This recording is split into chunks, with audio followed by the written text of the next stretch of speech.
Hello everyone, welcome back to another video.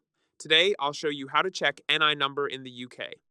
Your national insurance NI number is essential for paying tax, claiming benefits, and working legally in the UK.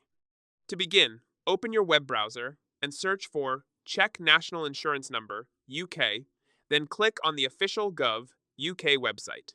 Look for the service that helps you find a lost national insurance number. To access this service, you'll need to sign in using your government gateway account.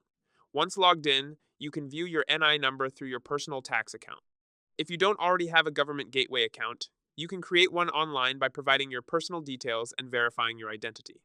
Alternatively, you can check documents such as your payslips, P60, or official tax letters, as your NI number is often printed on these.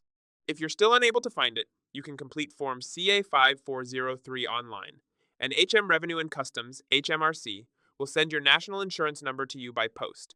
And that's it. If you found this video helpful, don't forget to like and subscribe.